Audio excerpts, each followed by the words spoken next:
నమస్తే అండి. నేను వాణి. ఈరోజు మనం అనురాధ గారు రచించిన ఒక మంచి నీతి కథను విందాం. ఇది పిల్లలకి, పెద్దలకి అందరికీ నచ్చే ఒక మంచి కథ. ఇలాంటి కథలు నచ్చితే ప్లీజ్ కామెంట్ చేయండి. పూర్వం సింహపురం అనే రాజ్యంలో విక్రముడు అనే రాజు ఉండేవారు. ఆయన ఎంతో దయామయుడు. ప్రజల్ని కన్న బిడ్డల వల్లే చూసుకుంటూ ఉండేవారు. దేశంలో ఎవరికీ ఎటువంటి కష్టం రాకుండా చూసుకోవడానికి ఎల్లప్పుడూ ప్రయత్నిస్తూ ఉండేవారు.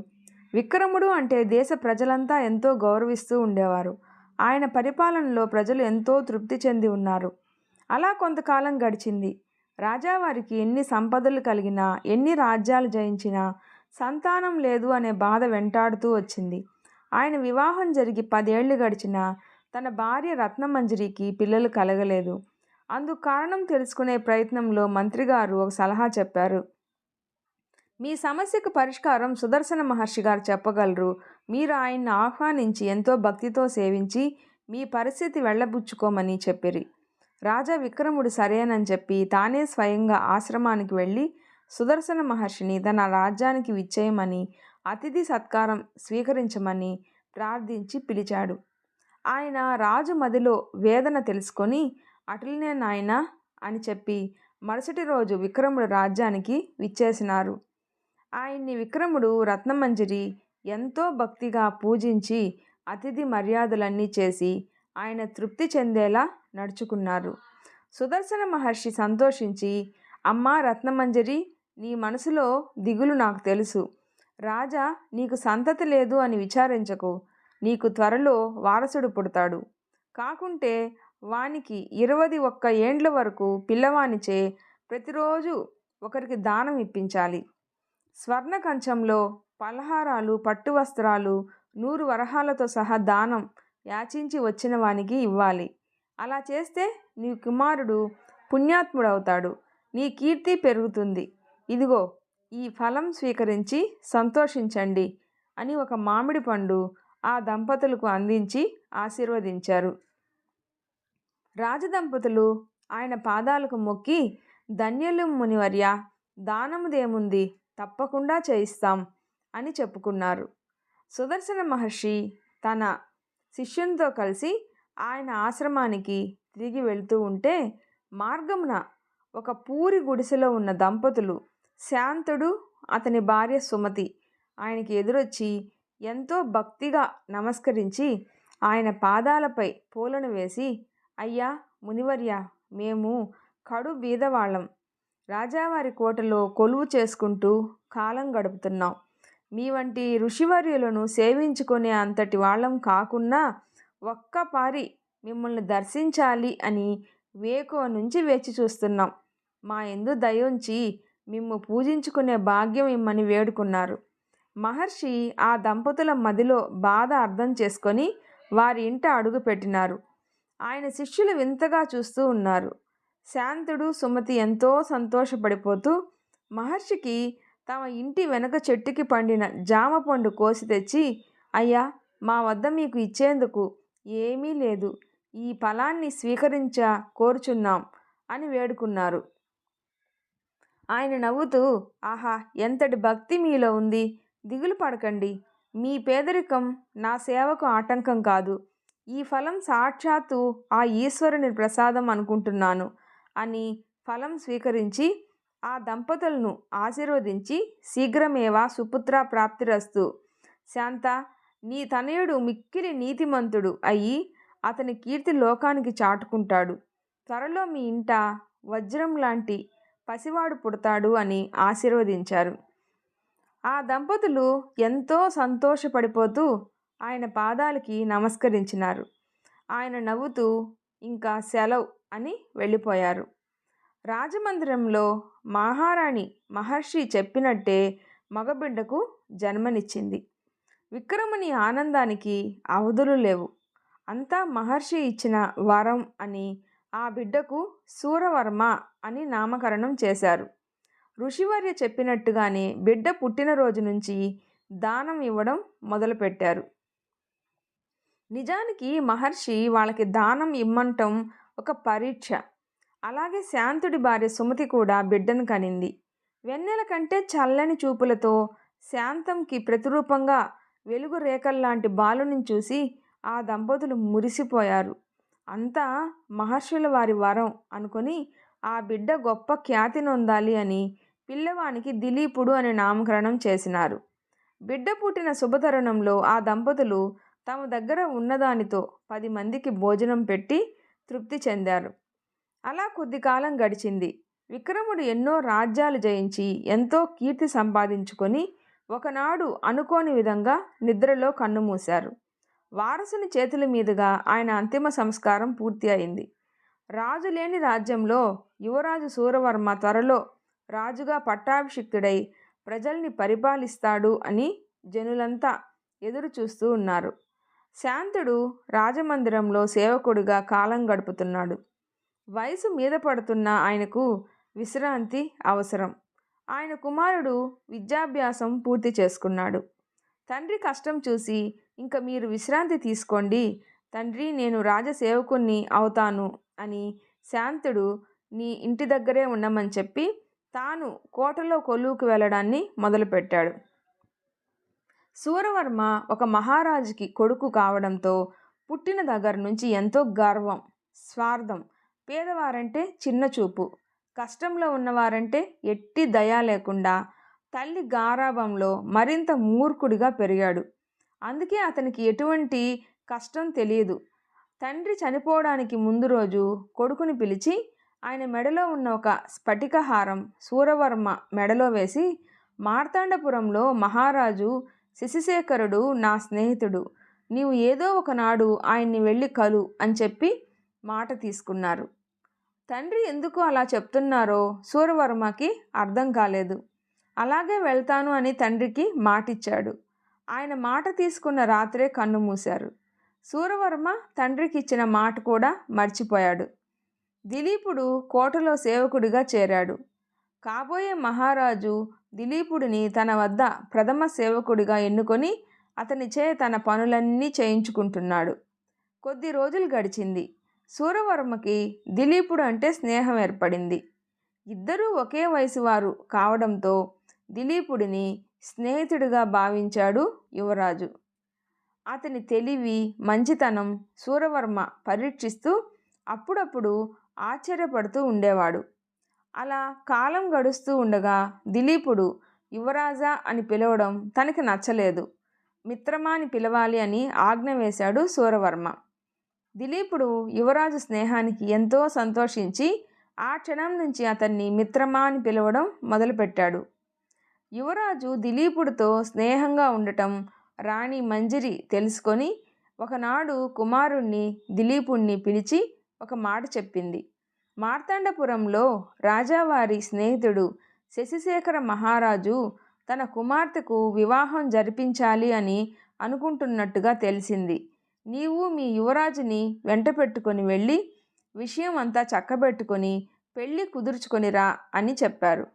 దిలీపుడు అటులనే మాత అని చేతులు జోడించి చెప్పాడు. ఆవిడ ఒక ముఖ్యమైన విషయం చెప్పింది. మీరు మార్తాండపురంకి సామాన్యుల్లాగా పయనం కావాలి. రాజా, మంది, మార్బలం మీ వెంట ఉండకూడదు. ఇది రాజావారి కోరిక. తన తనయుణ్ణి అన్ని యోగ్యతలు ఉన్నవానిగా శశిశేఖర రాజువారు స్వీకరించాలి. కేవలం స్నేహితుని కుమారుడుగా ఎన్నుకోకూడదు అని ఆయన నిర్ణయం తీసుకున్నారు. అంచేత మీరు వెళ్ళి ఆయన్ని కలిసి ఆయనంతటా ఆయన గుర్తుపట్టే వరకు మౌనం వహించాలి అని అన్నీ వివరంగా చెప్పి ప్రయాణానికి సిద్ధం చేసింది ఆవిడ. అక్కడే ఉన్న సూరవర్మ తండ్రి చెప్పిన మాట, మెడలో వేసిన హారం గుర్తు చేసుకొని, అలాగే అమ్మా, మీ కోరిక మేర నేను ఆ మార్తాండపురం వెళ్తాను. మా గొప్పతనం చాటుకొని వస్తాను. నాకు తోడుగా ఈ దిలీపుడు ఉన్నాడుగా అని నవ్వుతూ చెప్పాడు. దిలీపుడు ఇంటికి వచ్చి తల్లిదండ్రులకి విషయం చెప్పాడు. యువరాజా వారితో ప్రయాణం అని అతని తల్లి ఇల్లంతా వెతికి కొడుకు కడుపు నింపేందుకు ఏమీ లేక కాస్త బియ్యం ఉంటే ఉడికించి అతని ముందు పెట్టింది. దిలీపుడు అదే పరమాన్నం అనుకొని గబగబా తింటూ ఉంటే శాంతుడు కొడుకు వైపు దిగులుగా చూసి, నాయనా దిలీపా, యువరాజుల వారు నీకు సన్నిహితంగా ఉంటారు అని రాజ్యం అంతా చెప్పుకుంటుంది. ఆయన మన కష్టం తెలుసుకొని సహాయం చేస్తే బాగుణ్ణు. నువ్వైనా ఆయన్ని కోరి మన కష్టాలు తీర్చమని చెప్పొచ్చుగా అని బాధపడుతూ అడిగారు. దిలీపుడు భోజనం ముగించి తండ్రి కళ్ళల్లో ఆవేదన గమనించి, తండ్రిగారు, యువరాజుల వారు నన్ను సేవకుడిగా అనుకొని ఉంటే నా కష్టం చెప్పుకొని సహాయం కోరేవాణ్ణి. ఆయన నన్ను స్నేహితుడు అనుకుంటున్నారు. ఒక స్నేహితుని కష్టం తెలుసుకొని తానంతట తానుగా సాయం చేస్తే ధర్మం. అదే నేను సాయం కోరటం అధర్మం. అది స్నేహం ముసుగులో నా స్వార్థం చూపినట్టు అవుతుంది. నేను నీతి తప్పలేను. మిత్రుడు నన్ను పిలిచి సాయం చేస్తే కాదు అనను. అలా అని నేను స్వయంగా ఆయన్ని యాచించను అని చెప్పి తల్లి తండ్రికి నమస్కరించి రాజమందిరంకి తిరిగి వెళ్ళిపోయాడు. కొడుకు ధర్మనీతికి సంతోషపడాలో తమ పరిస్థితికి బాధపడాలో వారికి అర్థం కాలేదు. మరునాడు సూరవర్మ దానం ఇచ్చే కార్యక్రమం జరుగుతుంది. ఆ రోజు అతిథిగా ఎన్నుకోబడింది ఎవరా అనుకున్నాడు దిలీపుడు. చూడబోతే సూరవర్మ దిలీపుణ్ణి పిలిచి, మిత్రమా, ఈరోజు సత్కారం నీకే చేయదలిచాను. ఇన్ని రోజులుగా నా చెంత సేవ చేస్తున్నా ఏదీ ఆశించలేదు. అందుకే నీకు ఈరోజు ఈ అవకాశం ఇస్తున్నా అని పిలిచి కూర్చోపెట్టి స్వర్ణ కంచంలో పట్టు వస్త్రాలు, వరహాలు, రుచికరమైన పలహారాలు ఏర్పాటు చేసి మంత్రోచ్చరణతో దానం ఇచ్చాడు. దిలీపుడు ఆ దానాన్ని సంతోషంగా స్వీకరించాడు. అంతలో వారి మధ్యకి ఒక వృద్ధ బ్రాహ్మణుడు ఎంతో అవస్థపడుతూ వచ్చి, యువరాజా, ఆకలిగా ఉంది. ఇంటిలో ఎన్నో ఇబ్బందులు. భార్యాబిడ్డలు పస్తులున్నారు. ఎన్నో అప్పులు వెంటాడుతున్నాయి. మీరిచ్చే దానంతో నా కడుపు నిండుతుంది. ఆ ధనంతో నా కుటుంబ బాధలు తొలగుతాయి అని వేడుకున్నాడు. సూరవర్మ విచారిస్తూ, అరెరే వృద్ధుడా, ఇప్పుడే నేను ఆ దానాన్ని వేరొకరికి ఇచ్చేశాను. సరే, రేపు నువ్వు ఇదే సమయానికి రా, నేను దానం ఇస్తాను. ఇవాల్టి దానం పూర్తయింది అని ఆ వృద్ధుని పరిస్థితి అర్థం చేసుకోకుండా ఎంతో గర్వంగా అక్కడి నుంచి వెళ్ళిపోవాలి అనుకున్నాడు. ఆ వృద్ధుడు దిలీపుని వైపు చూసి, రేపటి వరకు నా ప్రాణాలు నిలుస్తాయో లేదో, నేను మరణిస్తాను అని దిగులు లేదు, కానీ ఆకలితో మరణిస్తే ఆత్మ శాంతించదు. నన్ను నమ్ముకున్న వారు అనాథలైపోతే నా జన్మకి అర్థం ఉండదు అని ఎంతో బాధపడుతూ నిరుత్సాహంగా వెనుదిరిగాడు. దిలీపుడు ఆయన్ని ఆపి, ఆర్య, ఆగండి, మీరు చింతించకండి. ఇది నేను స్వీకరించిన దానం, పూర్తిగా నా సొంతం. దీన్ని ఎవరికైనా తిరిగి దానం చేసే హక్కు నాకుంది. నేను ఇంకో 4 రోజులు భోజనం చేయకున్నా నేను మరణించను. మీరు నీరసంగా ఉన్నారు, ఆహారం తీసుకోవాలి అని చెప్పి సూరవర్మ ఇచ్చిన దానం తనకి ఎంతో అవసరం అని తెలిసినా అంతకంటే అవసరం ఉన్న వ్యక్తికి దాన్ని దానం ఇచ్చాడు. ఆ వృద్ధుడు ఎంతో సంతోషించి, నీ ధర్మం, నీతి నిన్ను ఎల్లప్పుడూ విజయానికి చేరుస్తుంది నాయనా అని ఆశీర్వదించి ఇచ్చిన వాటిని తీసుకొని వెళ్ళిపోయాడు. దిలీపుడు చేసిన పని సూరవర్మకి నచ్చలేదు. ఎంత పొగరు, నేనిచ్చిన దాన్ని తిరిగి వేరెవరికో ఇస్తాడా అని అతనికి వస్తున్న కోపం మనసులో దాచుకొని ఈరోజే మార్తాండపురం ప్రయాణానికి సిద్ధం కమ్మన్నాడు. కాకుంటే తన ఆహారం తననే తెచ్చుకోమని చెప్పాడు. మిత్రుడు అలా ఎందుకు చెప్పాడో దిలీపుడు అర్థం చేసుకొని నవ్వుతూ, అటులనే మిత్రమా అని ఇంటికి వచ్చి జరిగింది తల్లిదండ్రులకి చెప్పాడు. ఆ దంపతులు కుమారుని నీతికి ఎంతో సంతోషపడి నవ్వుతూ ప్రయాణానికి సిద్ధం కమ్మన్నారు. తల్లి సుమతి కొడుకు మార్గమధ్యంలో తినేందుకు ఏమీ లేక మట్టి కుండలో ఉన్న కాసింత గంజి మెతుకుల్ని చూసి కన్నీళ్లు పెట్టుకుంటూ ఉంటే దిలీపుడు అది చూసి, ఆహా, సద్ది అన్నం, చలువ, ఇంతకంటే ఏముండాలి తల్లి అని అదే తనతో తీసుకొని పోయినాడు. కుమారుని నీతి ధర్మం ఆ దంపతులను ఎంతో తృప్తి పడేలా చేస్తుంది.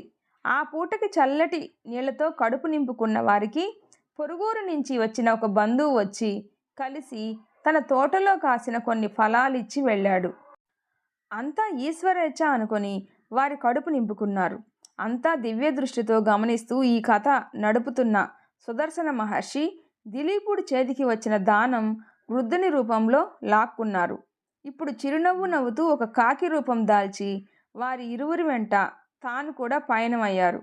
సూరవర్మ దిలీపుడితో సరిగా మాట్లాడకుండా అడవి మార్గం గుండా నడుస్తున్నాడు. మిత్రునికి కోపం వచ్చింది అని ఎంతో వినయంగా, నన్ను క్షమించు మిత్రమా, నేను నీ మనసు నొప్పించి ఉన్నాను అని వేడుకున్నాడు దిలీపుడు. దాంతో అతని అహం శాంతించలేదు. అతన్ని దెప్పి పొడుస్తూ, కూటికి గతి లేకపోయినా నీతి ధర్మం అని వేలాడుతూ నీకెందుకు ఈ తిప్పలు దిలీపా? నన్ను వేడుకొని ఉంటే నీకు కావలసిన అన్ని సౌకర్యాలు సమకూర్చేవాడినిగా అని నవ్వాడు. దిలీపుడు స్నేహితుని మాటకు చిన్న చిరునవ్వు నవ్వాడు. అంతే, యువరాజుకి మరింత మంట కలిగింది. ఎంత పొగరు! నా ముందే వీడు గొప్ప చూపించుకోవాలి అని చూస్తున్నాడు. ఈ ప్రయాణం పూర్తి కాని వీడిని కొలువులో నుంచి తొలగిస్తాను. అప్పుడు ఆ కాసిని గింజలు కూడా లేకుండా మాడి చస్తాడు అనుకొని రుసరుసలాడుతూ ముందుకు నడిచాడు. దిలీపుడు మనసులో అనుకున్నాడు, నా కొలువుకు కాలం చెల్లే సమయం వచ్చింది. రాజమాతకి ఇచ్చిన మాట పూర్తి చేసుకొని సెలవు తీసుకుంటాను అనుకున్నాడు. కొంత దూరం నడిచాక బాగా అలసిపోయారు వాళ్ళు. ఒక మామిడి చెట్టు కింద కూర్చొని ఆయాసం తీర్చుకుంటూ ఉంటే యువరాజు తెచ్చుకున్న పలహారాల మూట విప్పదీసి దిలీపుని ముందు చూపిస్తూ అతనికి పెట్టకుండా తానొక్కడే తినడం మొదలుపెట్టాడు. దిలీపుడు అది చూసి యువరాజు మంచినీళ్లు లేకుండా ఆహారం తీసుకుంటున్నారు అనుకొని అక్కడికి దగ్గరలో ఉన్న కొలను దగ్గరకు వెళ్ళి పెద్ద అరిటాకు తెంచి ఒక పాత్రలా చేసి యువరాజు నీళ్ల కొరకు చూసే సమయానికి అతనికి అందించాడు. సూరవర్మ అతని వైపు కళ్ళెగరేసి చూస్తూ అనుకొని మంచినీళ్లు తాగి ఊపిరి తీసుకున్నాడు. ఇంతలో అక్కడికి వచ్చిన ఒక కాకి రాజు చేతిలో లడ్డు చూసి కావు కావుమంటూ అరవడం మొదలుపెట్టింది. రాజు ఆ కాకి వైపు చూసి, ఇదే ఆఖరిది, దీన్ని తినే ప్రాప్తం నీకు దక్కింది అని నేల మీదకి విసిరికొట్టాడు. మట్టిలో పడిన లడ్డూని చూసిన కాకి ముక్కుతో ఒకసారి దాన్ని పొడిచి, మట్టిపాలైన ఆహారం నాకు వద్దు అనుకొని చెట్టెక్కి కూర్చుంది. సూరవర్మ అహం దెబ్బతింది. ఎంత పొగురు ఈ పక్షికి! నేను ఆహారం పెడితే వద్దు అని పోతుందా? మా ముందు నిల్చుకొని అరవడానికి కూడా దానికి అర్హత లేదు. అలాంటి దాన్ని అందలం ఎక్కించాలి అనుకున్నాను. ఎక్కడికి పోతాయి లేకి బుద్ధులు అని పక్కనే ఉన్న దిలీపుడిని ఉద్దేశించి అన్నాడు అతను. దిలీపుడు అతని వైపు వినయంగా చూస్తూ, యువరాజా, బుద్ధి అన్నది జాతిని బట్టి కలగదు. మనం నేర్చుకున్న ధర్మాన్ని బట్టి, దాని యొక్క నీతిని అర్థం చేసుకున్న పరిస్థితిని బట్టే కలుగుతుంది. నీవు చేసిన పొరపాటు ఏమిటి అంటే ఆ ఆహారం అలా మట్టిపాలు చేయకుండా నీ చేతితో పెట్టి ఉన్న ఆ పక్షి ఇష్టంగా తిని ఉండేదేమో అని నా ఉద్దేశం అని చెప్పి మౌనం వహించాడు. యువరాజు విసుక్కుంటూ, చాలించు నీ ప్రేలాపన, నా చేత్తో పెట్టే అంత అర్హత దానికి లేదు అని గర్వంతో చెప్పి అక్కడే కళ్ళు మూసుకొని విశ్రాంతి తీసుకోవడం మొదలుపెట్టాడు. దిలీపుడు ఆకలి కలిగి సద్దిమూట విప్పదీశాడు. ఆకలిగా అందులో చేయి పెడితే పిడికెడు మెతుకులు మాత్రమే దొరికాయి. వాటిని ముద్ద చేసి పట్టుకున్నాడు. అంతలో చెట్టుపై ఉన్న కాకి అరుస్తూ అతని చెంత వాలింది.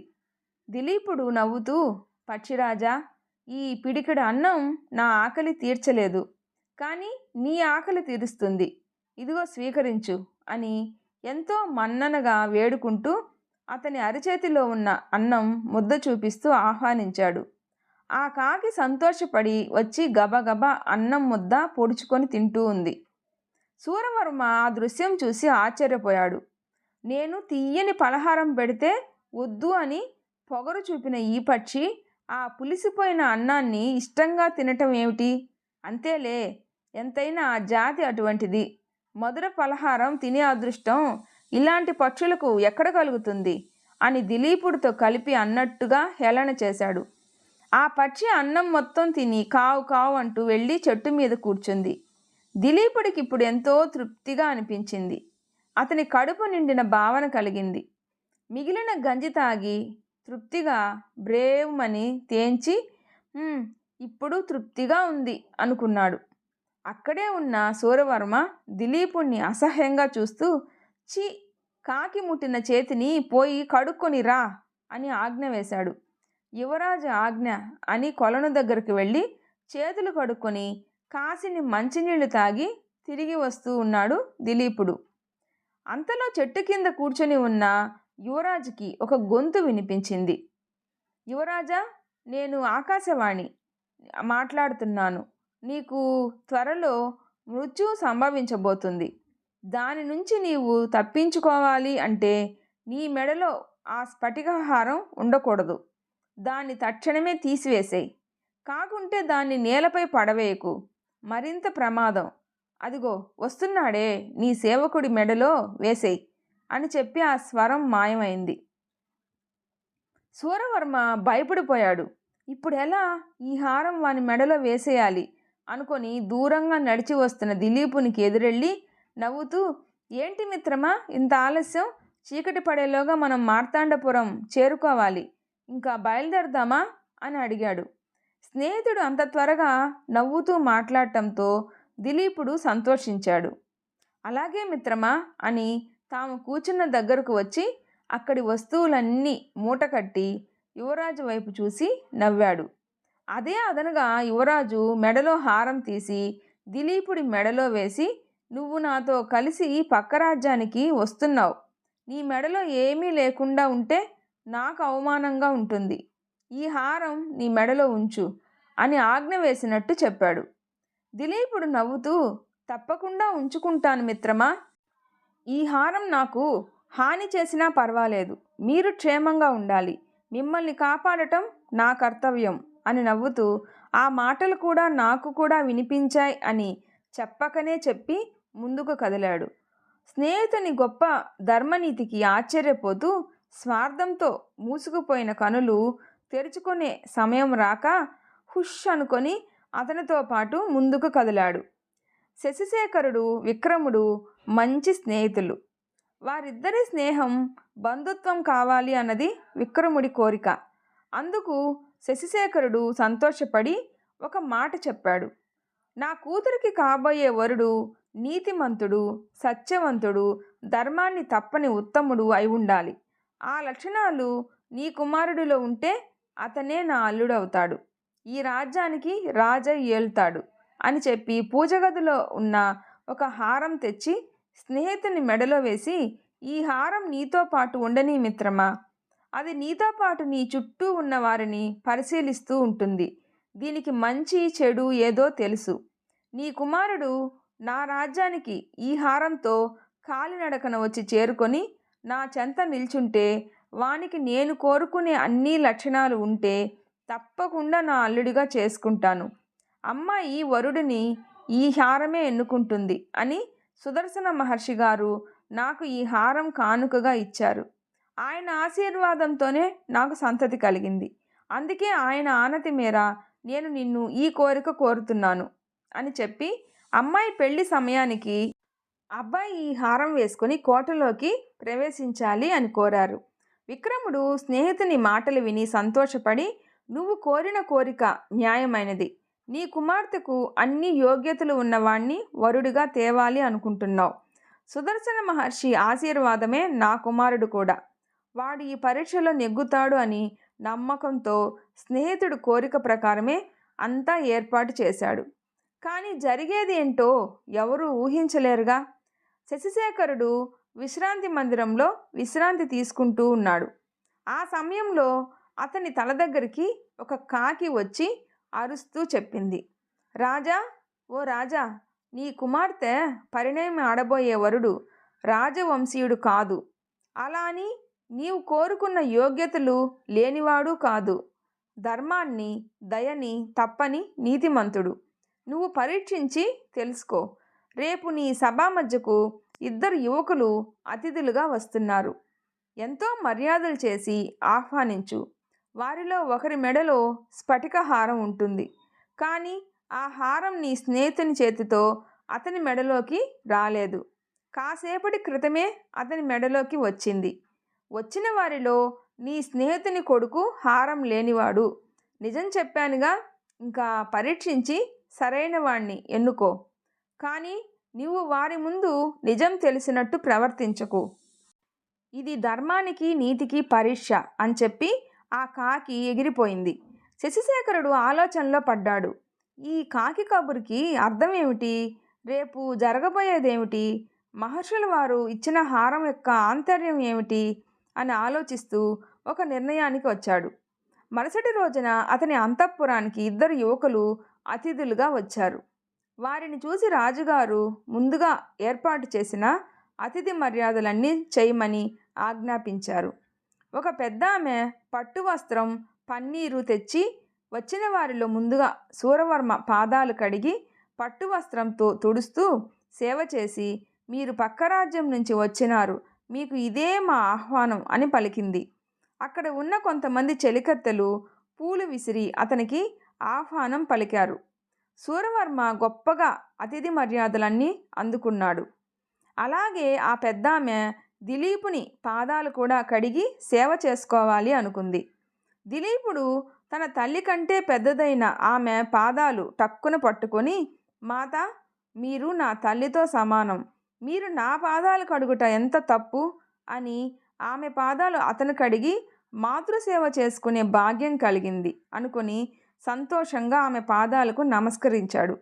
ఆ దృశ్యం చూసిన శశిశేఖరుడు ఆలోచనలో పడ్డాడు. దిలీపుడు కిందికి వంగినప్పుడు అతని మెడలో స్ఫటికహారం దర్శనమిచ్చింది. అది చూసిన రాజావారి ఒళ్ళు వణికింది. ఎంతో తేజోవంతంగా వెలుగుతున్న రూపం కనిపిస్తుంది.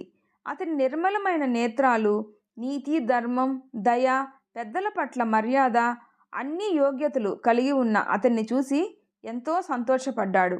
రాజావారు నవ్వుతూ కావాలనే, శభాష్ సూరవర్మ, నీవెంతో గొప్పవాడివి, నీవే నాకు కాబోయే అల్లుడు, ఈ రాజ్యం, యువరాణి నీ సొంతం అని గొప్పగా చెప్తూ అతనికి ఆశ పెట్టాడు. దిలీపుడు అర్థం కానట్టు చూస్తున్నాడు. సూరవర్మ ఆవేశపడిపోతూ, ఆగండి, ఏంటి విపరీతం? సూరవర్మ నేను, వాడు నా సేవకుడు దిలీపుడు అని అరిచినట్టు చెప్పి, నేను మీ స్నేహితుడు రాజా విక్రముడి తనయుణ్ణి, మీ అమ్మాయిని వివాహం చేసుకోవటానికి మీరు కోరుకున్న విధంగా వచ్చాను అని గొప్పగా చెప్పాడు. రాజావారు నవ్వుతూ, అందుకు అవకాశమే లేదు, నేను నా స్నేహితుడికి ఈ హారం ఇచ్చాను, ఇక్కడికి యువరాజుని పంపించేటప్పుడు వాని మెడలో ధరించి పంపించమని, ఇదిగో హారం యువరాజు మెడలో ఉంది అని నవ్వుతూ చెప్పారు. సూరవర్మ కంగారు పడుతూ, లేదు, మీరు పొరపడుతున్నారు, ఈ హారం కాసేపటి క్రితం నేనే స్వయంగా వీని మెడలో వేశాను, కావాలంటే వాణ్ణి అడగండి అని కోపంగా దిలీపుడి వైపు చూశాడు. శశిశేఖరుడు దిలీపుడి వైపు చూసి, నిజం చెప్పు యువరాజా, ఈ హారం నీదే అని చెప్పు, అలా చెప్తే ఈ రాజ్యం, నా కుమార్తె నీ సొంతం అవుతుంది, నీవు ఈ రాజ్యానికి రాజుగా ఏల్తావు, ఎవరి బలవంతం మీద ఈ హారం నీది కాదు అని చెప్పకు అని ఆశ పెట్టారు ఆయన. దిలీపుడు నవ్వుతూ ఆ హారం తీసి శశిశేఖరుని చేతికిచ్చి, ఇది నాది కాదు రాజా, ఈ హారం యువరాజుల వారు నా మెడలో వేశారు, అయినా కేవలం హారాన్ని దృష్టిలో పెట్టుకొని మీరు వరుణ్ణి ఎన్నుకోకుండా మీ అమ్మాయికి తగ్గవాణ్ణి ఎన్నుకోండి, అప్పుడే ఆమె అలాగే ఈ రాజ్యం సుఖపడుతుంది, అంతే నేను చెప్పాలి అనుకున్నది. నిజానికి నేను సూరవర్మ గారి సేవకుణ్ణి మాత్రమే, అంతకు మించి నాకు ఎటువంటి అధికారాలు కల్పించకండి అని చేతులు జోడించి వేడుకున్నాడు. దిలీపుని నిజాయితీ చూసి సూరవర్మ ఆశ్చర్యపోయాడు. రాజావారు కూడా అతని రాజభక్తి, ధర్మం, అతని మాటలు విని ఆశ్చర్యపోయారు. సభలో ఉన్న వారంతా కూడా అతన్ని చూసి ఎంతో గొప్ప ధర్మనీతి ఇతనిది అనుకున్నారు. ఇంతలో అక్కడికి ఒక కాకి కావు కావుమనుకుంటూ వచ్చి వాలింది. రాజావారితో సహా అంతా ఆ కాకి వైపు చూశారు. ఆ కాకి ఉన్న పళంగా మహర్షుల వారుగా మారింది. ఆయన్ని చూసి శశిశేఖరుడు, దిలీపుడు, సూరవర్మ చేతులు జోడించి ప్రణామం చేశారు. ఆయన నవ్వుతూ సూరవర్మ వైపు చూసి, ఏమిటి యువరాజా, అర్థమైందా? ఇకనైనా నీవు నీ స్వార్థం విడిచిపెట్టు. యువరాజా, దిలీపుని ధర్మంకి తల వంచు. నీవు ఉన్నవాడివి, 100 మందికి సహాయం చేయగల స్తోమత నీకున్న, రోజుకి ఒక్కనికే దానం చేస్తాను అని గర్వంతో నీ చెంతకి చేతులు చాచి వచ్చిన వృద్ధుణ్ణి అవమానించావు. నీవిచ్చిన దానం తప్ప తన దగ్గర విలువైంది అంటూ ఏమీ లేదు. అయినా అది తనకు ఎంతో అవసరం అని తెలిసినా కూడా కాస్త కూడా స్వార్థం చూపకుండా అందుకున్న దానాన్ని తిరిగి తన వంతు దానంగా ఇచ్చేసిన దిలీపుని దానగుణం ముందు నీ ఇన్నేళ్ల దానం ఎటువంటి పుణ్యాన్ని పొందలేకపోయింది. దిలీపుడు ఆ ఒక్క దానంతో నీకంటే 100 రెట్లు పుణ్యం సంపాదించుకున్నాడు. నీ ప్రాణాలు ప్రమాదంలో పడుతున్నాయి అని భయపడి పక్కవాని ప్రాణాలు పోయినా పర్వాలేదు అని నీ మెడలో హారం అతని మెడలో వేశావు. ఇది ఒక రాజుకి ఉండకూడని లక్షణం. నీకు రాజయ్యే అర్హత ఉంది అంటావా? ప్రాణాలు పోతాయని తెలిసిన కర్తవ్యం నిర్వర్తించే ధర్మం తనపై ఉందని మెడలో హారం వేయించుకున్నాడు దిలీపుడు. ఒక రాజుకి ఉండవలసిన లక్షణం ఇది. తన ప్రాణాలు పోయినా పర్వాలేదు, తనని నమ్ముకున్న వారిని కాపాడటం తన ధర్మంగా భావించి నిజమైన రాజయ్యాడు. పెద్దవారిని గౌరవించాలి అనే విచక్షణ కూడా లేకుండా తల్లి లాంటి ఆమె చేత పాదాలు కడిగించుకొని నీవు సంస్కారం లేని వాడివి అని నిరూపించుకున్నావు. తన తల్లి లాంటి ఆమె పాదాలు గంగ కంటే పవిత్రంగా భావించి సేవించిన దిలీపుని సంస్కారం వివరంగా నీకు చెప్పనక్కర్లేదు. అలాగే నీ హారంతో ఇప్పుడు నీకు పని పడింది. కావున ఆ హారం నాది, నేనే దిలీపుని మెడలో వేశాను అని చెప్పుకున్నావు. ఆ హారం తనది అని చెప్తే రాజ్యం, యువరాణితో పాటు ఎన్నో భోగాలు తన సొంతం అవుతాయి అని తెలిసినా ఆ అసత్యం పలకలేదు. ఎంతో గొప్ప సత్యవంతుడుగా నిరూపించుకొని చరిత్రలో నిలిచిపోయాడు ఈ దిలీపుడు. ఇప్పుడు చెప్పు యువరాజా, నీకంటే లేకివారు, జాతిహీనులు ఎవరుంటారు? సూరవర్మ కళ్ళు తెరిచాడు. వాస్తవాన్ని తెలుసుకున్నాడు. అతను ఎంత తప్పుగా నడుచుకున్నాడో అర్థం చేసుకొని చేతులు జోడించి దిలీపుడి పాదాలు పట్టుకొని, మిత్రమా, నీ యొక్క ధర్మనీతి ముందు నేను తలదించుకుంటున్నాను. నన్ను మన్నించు. నీకంటే గొప్పవారు ఎవరూ లేరు. ఈ రాజ్యం, యువరాణి నీకే సొంతం అని చెప్పి క్షమాపణ కోరాడు. మహర్షుల వారు శశిశేఖరుడి వైపు చూసి, ఏమంటావు రాజా? నీకు పుత్రిక జన్మిస్తుంది అని నేను చెప్తే ధర్మం, దయ, సత్యం, సంస్కారం అన్ని యోగ్యతలు ఉన్నవాడు ఆమెకు వరుడుగా రావాలి అని కోరావు. ఇప్పుడు నీ కోరిక నెరవేరిందా అని అడిగారు. రాజావారు సంతోషిస్తూ, ధన్యుడును ఋషివర్య అని చెప్పుకున్నారు. మహర్షి వారి శిష్యుల సహాయంతో అక్కడికి దిలీపుని తల్లిదండ్రులు, సూరవర్మ తల్లిగారు చేరుకొని జరిగినదంతా తెలుసుకొని ఈ రాజ్యానికి రాజు అయ్యే అర్హత దిలీపునికి మాత్రమే ఉంది అని నిర్ణయించుకొని అతనికి పట్టం కట్టాలి అని నిర్ణయించుకున్నారు. దిలీపుని తల్లిదండ్రులు ఎంతో సంతోషపడి మహర్షులకు ధన్యవాదాలు చెప్పుకొని, ఎంతో ఉత్తముడిని మాకు పుత్రుడిగా అనుగ్రహించారు, మా జన్మ ధన్యం అని చెప్పుకున్నారు. సూరవర్మ స్వార్థం విడిచిపెట్టి ధర్మాన్ని అనుసరిస్తే ఆ ధర్మమే మనకు రక్ష అన్న విషయం స్నేహితుని ద్వారా తెలుసుకొని నిజమైన రాజుగా, స్నేహితుడిగా మసలుకున్నాడు. దిలీపుడికి యువరాణితో వివాహం జరిపించి ఆ రాజ్యం అధికారం అప్పచెప్పాడు. దిలీపుడు వద్దు అని, నేను ఈ అవకాశాన్ని స్వీకరిస్తే స్వార్థం అవుతుంది అని వారించినా అక్కడ ఎవ్వరూ ఒప్పుకోలేదు. మహర్షుల వారు అతనికి సత్యం బోధించి, నీ కొరకై జన్మించిన ఈ యువతి చంద్రమతి, నీవు ఈమె భర్త కావాలి అన్నది ఈశ్వరేచ్ఛ. అందుకే ఈ హారం నీ మెడకు చేరింది, కాదు అనకు అని ఆ హారాన్ని తిరిగి అతని మెడలో వేసి వివాహానికి సిద్ధం చేశారు. అక్కడే ఉన్న చంద్రమతి వరమాల ఆలస్యం చేయకుండా దిలీపుని మెడలో వేసి ఆమె అంగీకారాన్ని చిరునవ్వుతో తెలియచేసింది. ఆమె ఇష్టాన్ని తెలుసుకున్న దిలీపుడు వివాహానికి అంగీకరించాడు. ఆ వివాహ వేడుకలోనే సూరవర్మ వేరొక యువరాణిని వివాహం చేసుకొని స్నేహితుని వలె తాను కూడా రాజ్యపాలన చేస్తూ ధర్మాన్ని, నీతిని తప్పకుండా నడుచుకుంటూ స్వర్గస్థులు అయిన తండ్రి విక్రముడిని ఆత్మకు కూడా శాంతింపచేశాడు. దిలీపుడు తనకి అప్పచెప్పిన బాధ్యతల్ని స్వీకరించి ఎంతో నిజాయితీగా నడుచుకుంటూ అందరి దృష్టిలో దిలీపుని ధర్మం ఎంతో నీతివంతంగా ఉంటుంది అని నిరూపించుకున్నాడు. 2 రాజ్యాల ప్రజలు ఆ రాజుల పాలనలలో ఎంతో సంతోషంగా ఉన్నారు.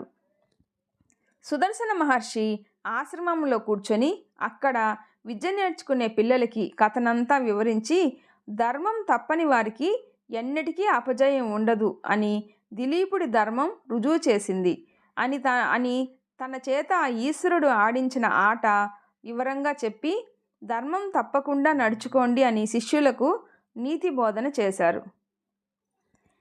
ఈ వీడియో నచ్చితే ప్లీజ్ లైక్ చేసి షేర్ చేయండి, సబ్స్క్రైబ్ చేసుకోండి. స్టోరీ ఎలా ఉందో తప్పకుండా కామెంట్ చేయండి. Thanks for listening. ఇలాంటి స్టోరీలు ఇష్టపడితే తప్పకుండా కామెంట్ చేసి చెప్పండి.